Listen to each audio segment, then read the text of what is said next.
Hey guys, I'm Molly Heyer. I am the owner of M. Heyer Design, and today we are going to talk about painting your cabinets.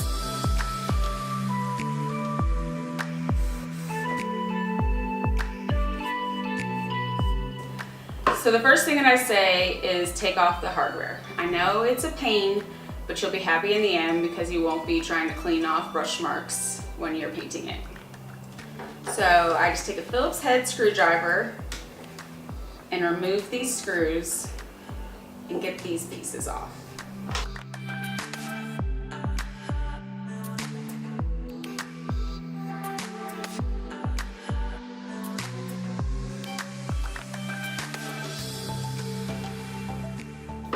Okay, got those pieces off. Make sure that if you're doing several doors to store that in a Ziploc baggie, because when you go to put them back on and you're missing screws, it's going to be a sad day. So next, the biggest thing I really like to emphasize is prep work. Get your surface ready before you are doing any of the painting. It's very easy to want to rush into it, but it's going to have an end result that's going to be 10 times better if you actually put the effort in and do the prep work. So as you can see, this particular cabinet has definitely seen better days. There's quite a bit of buildup on it. There was a sticker on it that I pulled off and need to get the residue. So I usually start with Krud Kutter. This is a really good degreaser. It'll pretty much strip off any dirt on there or even the sheen on it, which is great because that helps us a little bit with sanding. So I usually spray onto a cotton rag, and then I'm just going to really scrub and get in there and try to remove any buildup that's on there, as well as getting this sticky residue off. And don't be afraid to press on it and really clean it up, because we're going to be painting these and covering up these layers, and you don't have to worry about removing any of the sheen or any of the top coat, because that won't matter here soon. Okay. So hopefully I've gotten pretty much any buildup on it, and if there is still a little bit left over, that's okay, because we're going to be doing a little bit of sanding here. Because Krud Kutter is a chemical, it's good to get that off there, so I just have some water right here, and I'm going to dip my rag in it, and then just wipe off all of the areas. Like I said, at this point, it does not have to be perfect. We just want to get cleaned off and eliminate having to do too much sanding. So after you wiped off the Krud Kutter with the rag and water, I next take a 120 grit sandpaper, and the purpose of this really is to just add a little bit of texture to the board so that the paint adheres to it. And then also, if your cabinets have gotten bumped around a little bit and there's a little bit uneven or spots that just need a little bit of extra TLC, just take the sandpaper and move it up and down with the grain. Sand out any of those spots that need to be smoothed out. And you really don't need to do a ton of this. It just adds a little bit extra because we're going to be doing a primer before we do the paint. So this just helps everything to adhere to the cabinet and makes it a little bit more durable and makes the process a little bit easier for you. So it looks like at this point I've hit all spots of it, so I'm going to take that original rag and just wipe everything off. This is the point where it's going to become important that these are perfectly clean and that you get all of the residue off. So once you've sanded all of the door and wiped off all the dust, I like to do just kind of a feel test. If it feels like there's a little bit of almost scratch marks in there and it doesn't feel like there's any buildup, then you should be in the clear.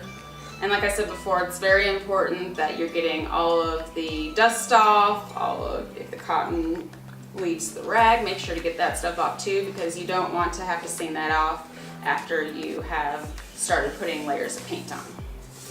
So I think that we are pretty good to go. Like I said before, there's a lot of options to do for painting cabinets. Today I'm going to focus on this option over here. This is a primer that's a water-based primer, and then this is a latex paint that is a water-based paint as well. I like to add this additive to my paint as well as my primer. By doing this, it will lessen the brush strokes, and that will help with not having the sand in between each coat. So for measurement wise, it's a 3-to-1 ratio between 3 for the paint and 1 to the additive. And put 2 capfuls in. So then it's important to really mix this up before placing it on your cabinet. So there's a lot of options out there for brushes. Personally, I like the shorter handle and an angled brush. The biggest thing to make sure if you're using latex paint is to use a synthetic brush. You don't want to do a natural bristle. Those are more meant for oil-based paints. Try not to get too much paint on the brush to the point that it's dripping, because it's just going to end up getting built up on here and harder to push around. So it's better to just use less paint and, like I said, do layers.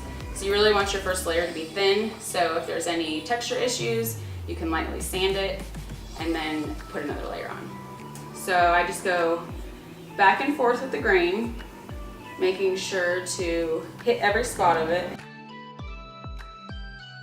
Okay, so it looks like we've gotten our first coat of primer on there. As you can see, I really have a very thin layer on there, and it should dry a lot quicker if you were doing a thick layer.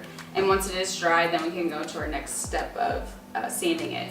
And with painting cabinets, I mean, it's a process, and it's going to be something that's going to take a while. Also, keep in mind that if you decide to do oil-based paint that is very durable, but you're going to need a lot of time in between, I usually lean towards the latex paints because it does dry a lot quicker. The durability is not as strong as an oil base, but it should last for quite a while, and it's also a lot easier too if you do have to have any touch-ups for it. The color won't change, whereas oil-based has a tendency after probably about 8 to 10 months that it might start to yellow just slightly. So right now we are just going to wait. I did only this side of it, and then I got around my edges. This is a really thin layer. Once it's dry, I take a 320. This is an extra fine sanding pad. When you're sanding it, you really should be putting much pressure on it, and there's a good chance that it's going to show the base of the cabinet again. Don't worry about that. Like I said, we're probably going to do a couple layers of this before we do the painting. The biggest thing of the primer is so that when you are painting, that the paint can actually adhere to the wood, and it just makes the overall finish of it a lot better, and you're less likely to be using as many layers of your really potentially more expensive paint. It's honestly better to give it as much time as possible to dry rather than to rush anything. This is probably the worst thing that you could do in this situation, is to rush. So take your time, make sure it's completely dry, and then you just take this sand pad and you go, like I said, with the grain, and any spots that just look like they're a little bit uneven, just lightly sand it, make sure it's cleaned off, and then you can go to your next layer. So for more information on this entire process, I offer classes that you can attend, and you will get to firsthand experience doing this process with your own cabinet door, so that you can go home and paint your cabinets yourself. Or you can go to mhirewoodwork.com/DIY and check out what the finished product looks like, as well as a list of tips that I provide that help you create your own beautiful refinished cabinet.